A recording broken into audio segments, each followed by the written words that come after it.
Sipping Henny in Wakanda, smoking dope up in the corner. Clouds are forming all around us. Sipping Henny in Wakanda, sipping Henny in Wakanda, smoking dope up in the corner. Clouds are forming all around us. Welcome back. Salute. Yo, salute, man.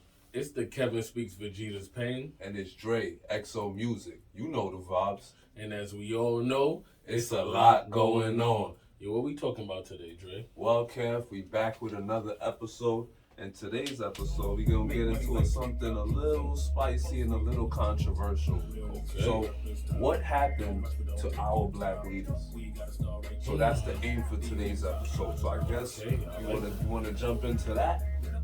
Well, I'll say this. When we talk about black leadership, I think it's shifted, right? The people in our community who have the most attention aren't necessarily the people that I would say are our role models or should be our role models, like our NBA athletes and our hip-hop superstars. At least I think it's pretty obvious that drives the culture, and there's nothing wrong with there being prominent figures in the things that we decide to delve into, but to have them as role models as opposed to the number one black engineer or the number one black dentist or the number one black heart surgeon. We don't know who those people are. We don't even know if there's metrics and standards to grade that, but either way, it's also the things that we're making visible. So I think our black leaders are sprinkled in and throughout. We have to look for them.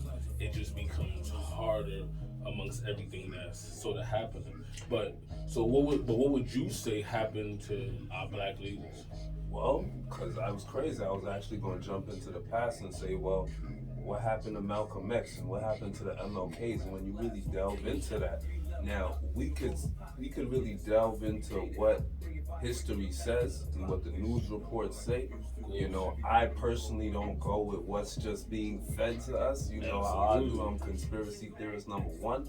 But to be quite frank with you, I feel like there was just an assassination plot against Malcolm X and Martin Luther King.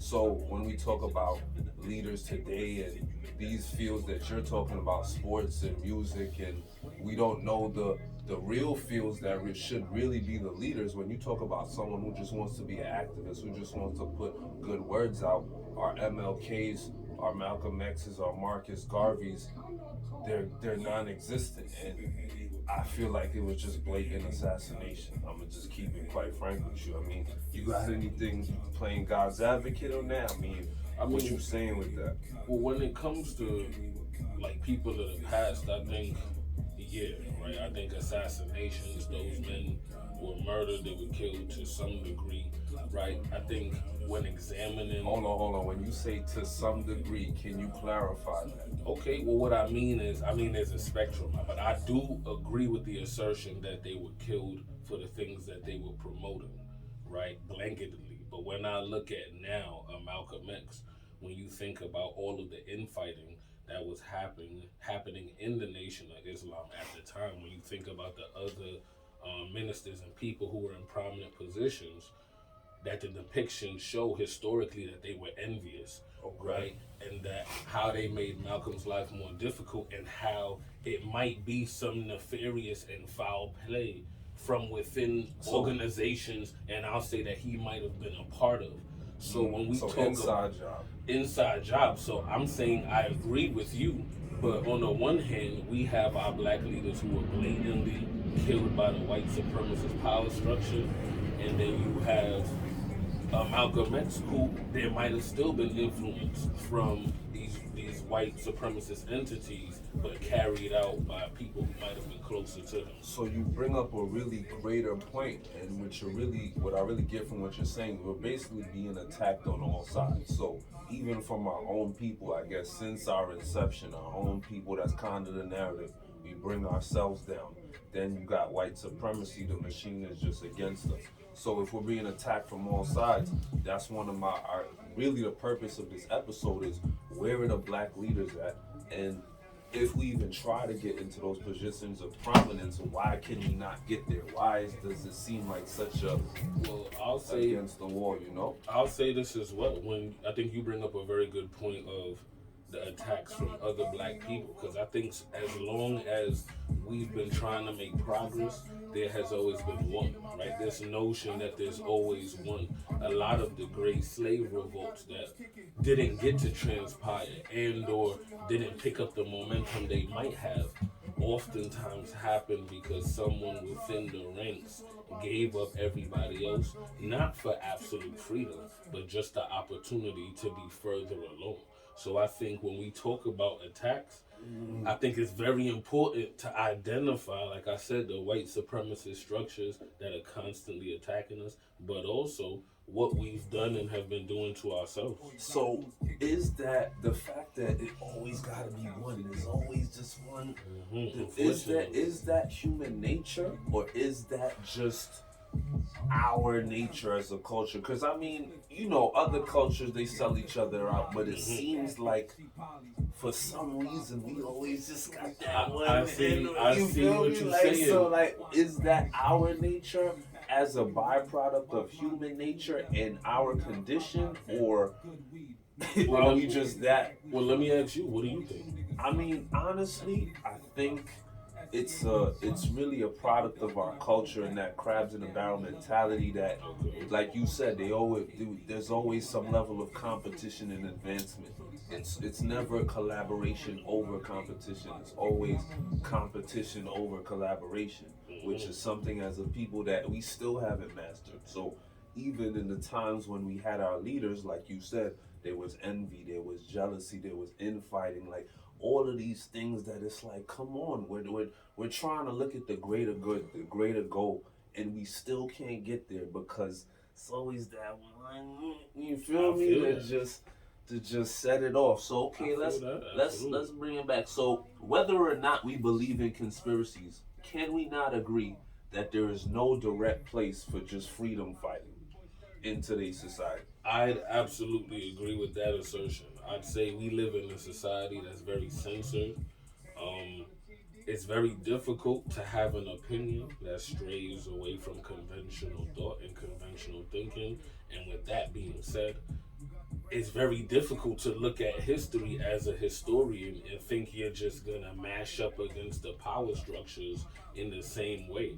I think the approach also has to be different if we look at history. So yeah, I'd say there's not necessarily a place for it. One, because we're more accessible now than we've ever been, right? So there's no hiding in that respect. But at the same time, I think the fight has to look different simply because we've seen things go astray. And the fight is definitely different. But on that note, Kev, so if the fight has to be different, we can't just go outside with picket signs trying to run stuff down. We see that looting and none of all of that stuff is counterproductive. Absolutely. So with the mass flow of information, one, I feel like, okay, like you said, the fight has to be different, but at the same time, the fight can't always just be passive. How do we take an aggressive approach? Because I feel like between us, I'm the more passive approach person. So if you were giving me like the opposite insight, what do you think would be a more proactive role or approach to approaching the fight? So I'd say this. For me, I think a proactive role is looking toward our people and being aggressive about how we hand out news and information. I know Okay. one thing that I guess our parents' generation struggled with was the why. I know a lot of the times we were told things and there was no why behind it, and it was just a because I said so. And the truth of the matter is that the parents felt like their respectability was being challenged when, truthfully, understanding would have been on the other side of the why, and it might have helped people overcome certain obstacles. So now, my thought is a proactive approach is look toward your people, do less yelling back and forth with them, look toward your people and just open the gift bag and hand out the gems. Explain the whys, give all the game, and just really get aggressive about giving out the game and breaking it So down. give them the game. You talking about financial literacy. You talking about real estate. You talking about outside the box information to really get our people on track and really just sturdy up and Absolutely. just I guess take accountability for what we doing as a people. Okay, Absolutely. I like that. That's a solution. Okay, so let's get into another question. Hmm. Do you feel like there's a direct agenda against just black male prominence? Like, not even freedom fighting, just a prominent black male figure? Because I feel like anyone that comes out now with an opinion, like you said, is, demonized or ridiculed. So, like, i.e., a Kevin Samuels, rest in peace to God. You know, why are we always just so. So I'd say this. I'd say I do think there's an agenda. I think the agenda is linked to removing the black man as the head of the household, and I think that comes with respectability. As a historian, what I think, in my humble opinion, is as I look through the different time periods historically, what has been done is removing the respect that the black woman has for the black man, whether it's warranted or not. But it's usually always warranted in the real time happenings. But the nuances are the white supremacist structure that's intervening and or manipulating, right, the trajectory of the Especially in the black man. court system, So you see what I'm yeah. saying? So when I really look at history, when I look at the peculiar institution, i.e., slavery, and you look at black women being taken by the slave master in front of a black man, that emasculation, when you look at his children being sold, when you look at him being whipped in front of the family, and unfortunately being violated in front of the family in certain instances. When I look at each iteration and time period, Jim Crow, having to look down as you walk down the street, there was always this idea of removing the masculinity from a black man, emasculating him, and yeah, a lot of the things and ways that we show up now, we have to be accountable, isn't okay. At the same time, I do think that agenda has always been linked to black women not respecting black men based on the real time circumstances, admittedly. And then that's how they literally have toppled our community in every iteration. Make it so that there's infighting, the black man is not seen as the head or a viable head, large in part in general society, irrespective of what black men are actually doing in real time. And then that sort of continues that narrative. So, yeah, I'd absolutely say there's an agenda from multiple vantage points, and it's hard to identify every single one. I could say absolutely. Well, Kev, you just unpacked a lot just now. You unpacked multiple layers and dichotomies between relationships, and that's just in the black community, let alone the world at large with the greater issues we got going on. Hmm. So I guess that brings me to my next question, which I'll also chime in and answer Please. is, like, I'm gonna kind of just answer it as I ask it, and it's Yeah, kind of absolutely. like, I guess, is black issues and black leadership important in the scheme of a world where AI is taking over? You have, other communities, other issues, greater issues at large.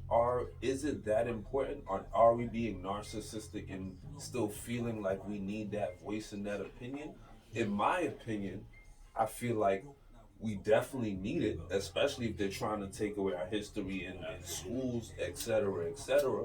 But at the same time, when I try not to be selfish and look at it from a more empathetic point of view, it's like, well, the world is going crazy. Ukraine got mess over there, China got stuff going on over there. We got to worry about our whole economy. There's a lot going COVID, on. help, it's a lot going on. That's a You feel fact. me? So, like, what's the balance between being selfish in our culture and our race and wanting to see our people do better and acknowledging that there's a greater world around us that we got to also deal with? I think I think it's incredibly difficult. Honestly, like if you're a black person in this day and time, we want to say historically we will be old forever. That right, unless they started rolling out reparations by the boatload, Set it there's really nothing that they can say to a lot of people living currently to really reconcile for what happened. With that being said, I think we have to do both. I think when I talk to my students, my young people, what I tell them is, as a black man, right, you have to understand how you're going to engage the world as a black man, but at the same time, how you're going to engage other cultures lovingly and respectingly. So you can see all of your kingness, all of that makes you different, all of that makes you unique and powerful, while respecting the fact that other cultures have different strengths, and really looking at it as a piece, different pieces to a puzzle, right? So as I get older, I sort of look at different cultures as well. If we're all here, we're all different pieces to a puzzle. So while I recognize and acknowledge that my piece and our piece in the greater context is absolutely necessary and important, I could recognize that in order to have a full picture, we need that piece too. And at Right. least we need to know what it's talking about. We don't gotta agree with it, but Right. then we go, okay, that piece goes over there, Right. and I could respect it, and we could just do what we gotta do from there. So I do think the balance is continuing to keep our issues important to us. Similarly to what you said, we have to push politically, economically. We have to build ourselves up economically so that we can leverage politically, so that we can get things for our community. We get upset that we don't get protection bills and different things of the sort. And yeah, we have a plethora of black people who are elected, who are doing their thing and working endlessly and tirelessly. But at the same time, we need more leverage as a But community. Kev, all right, So you see so what I'm saying? all right, and you know me, conspiracy theorist number Talk one. about it. Talk You about just it. talked about the elected officials. Now, we've had several elected officials, and regardless of their intent or their purpose, we already talked about there being agenda against, our culture Absolutely. in I general. agree. Do you really feel like these politicians, regardless of color, really are going to have our best interests at heart? Because I don't. I don't. And his was true. I respect you feeling like that. When I went to the Black and Latino caucus, right, and I Hmm. heard on one of the panel discussions, it was a young black woman who's an elected official in Queens, I believe. And Okay. one thing that she said was, she came into the game fiery, ready to go, ready to change a bunch of things. And I think the first thing she ran into is the first thing many people run into: all of the barriers to progress that make it go, oh, I thought the people before me was scoffing, when really, Yeah. now that I'm here, I really see how difficult it is to get things done and be elected and stay elected. So his was true. I don't think everyday citizens have to care about the fact that elected officials are trying to get reelected, or that that's in their consciousness based on how they're moving. Not to say it's corrupting everyone, Right. but it's definitely, if you want to get reelected, that's in the back of your mind as you You navigate. gotta play the game. So with that in place, there's a lot of people who go, I can't do anything from the outside. So then there's a level of navigation that has to happen for me to become or influential enough or powerful enough to start making change. And then change, I think oftentimes, change politically looks like change in terms of the blessings in our life, in the way of, we don't know what it may look like. We may think it's, yo, get the hood lit, when really it could be, well, yo, they passed a bill or got something passed where now there's like 10,000 new jobs for inner city, this, that, and the third. And then the issue now is getting the awareness out. But the wins be happening through navigating political, through bills and segueing and siphoning off money into different areas that now can get black people and people of color lit. So it also just looks different as I learn a little bit more about that world. So to answer the question, do they care? I think they absolutely care. I think it's a lot going on. They trying to Hmm. get reelected. They trying to make something happen. They're running up against real time barriers. They're running up against the politics of politics. Hmm. And then by the time they catch themselves, you feel what I'm It's saying? like it's It's time to get it's reelected. time to get So reelected or so time to go. so okay. So I hear everything you're saying. And Mm. let's say that you do get to the position where you do get to pass a bill or you do get to implement some change in a city, a neighborhood. Let's not discredit any of the black, leaders doing their thing Absolutely. in political position. Excuse me. So with that being said, if you're if you got to focus on getting reelected at that point, now we had Obama in office. Salute to Obama, respect to Obama. Do Hmm. you think that we could get there again and that our issues would ever be at the forefront of the So US scene? that's difficult because I think that goes into what you think about how people get elected. Now, for me personally, if you believe that you could work hard and position yourself, and from that standpoint, socially and politically, then yeah, maybe. But if you believe that it's a process that runs deeper and further than all of our control, then the real answer is if and when that's allowed to happen again. More so than so, it really just depends on how much control we have. Because the truth is, we could look up right now on Google and it'll tell you how to go about the process of becoming a president. But can anyone of age really just pull up and pop out? Financially, absolutely not, because you need money to run a campaign, and then Yeah. like I said, based on the powers that be, and this because a lot what happens politically is there's people waiting their turn. There's a system set up. There's favors. There's this. It's a lot behind closed doors. So you know what I mean. So Yeah. it's difficult to say could we get there again? Absolutely, theoretically, based on the laws that don't prevent us from getting there. It's almost Okay. you see what I'm saying. It's like saying I'm So on Vermont. Well, go ahead. Nah, so okay, so getting back to president, highly debatable. Leave that up to the powers that be. Lesser positions, we see it happening, we see it forming. Okay, great. But in terms of black leadership and just getting onto a level of really spreading out information that's powerful for our culture, I Hmm. think I guess like we just gonna end it off or round it out at we gotta find smarter ways to do it. So i.e. podcasts, i.e.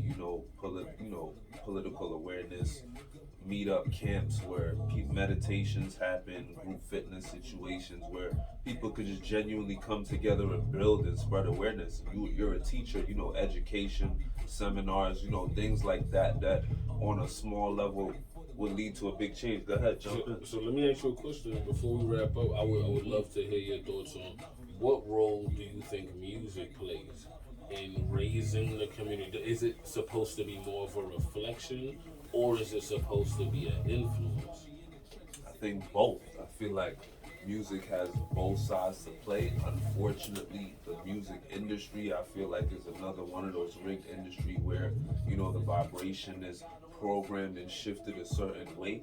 But to answer your question directly, it plays both roles. I feel like that's up to the discretion of the artist. If you paint pictures about what you're seeing, or you have a message that you feel wants to be heard, you know, both of those things need to happen. It's just unfortunate that we're not being allowed genuine chances to just rap about stuff that, I guess is more conscious or more positive than, bang bang shoot 'em up. But music definitely, because a lot of our great leaders are musicians. Let's not take Absolutely. away from our great musicians and actors and people in the entertainment industry in general Absolutely. who are also advocating for change. So, like you said, that's a whole another rabbit hole just to even, I guess, stay in the limelight is similar to being reelected and Hmm. just having to do the things necessary to stay on that level. So there's a lot going on, bro. It's a lot going on. If nothing else, If man, nothing else, we man. figured out it's a lot going on. But I feel like we definitely gonna get our black leaders back and return to prominence. And I feel like at the end of the day, nothing's gonna hold us down. Like ultimately, we're gonna figure out a way to reach our people, get this information out, and that's what we're doing right now, y'all. So, you have anything else to add, bro? Um, Ultimately, I would say I think it's dope to have conversations like this. I think the subject matter, I think as a community, we need to really just focus and hone in on highlighting different professions and different people who are doing positive things so that our young people could see there are different things that they can elevate and achieve at and excel at. So, shout out to all our hip hop stars, shout out to all our NBA athletes, but we have to broaden the picture and take it from there. So I think, but nah, bro, I think you did a great job wrapping up. Like, you have anything that you would say in terms of from that music perspective or that vantage point of like that the messages that need to be heard? Well, I'm gonna pretty much let the music speak for itself whenever that comes out. I'm definitely gonna get to that when it's time to get to that. But just to all the artists out there doing their thing, don't be afraid to do you, man. Shout out to you for just continuing to push your craft and push the music way forward, man. And that's what I'm gonna do. I'm gonna do my best to do it. So salute to y'all, man. But without further ado, as we all know, it's It's a a lot lot going going on. on. Salute, Salute, man. y'all. That's a fact. Good shit, bro.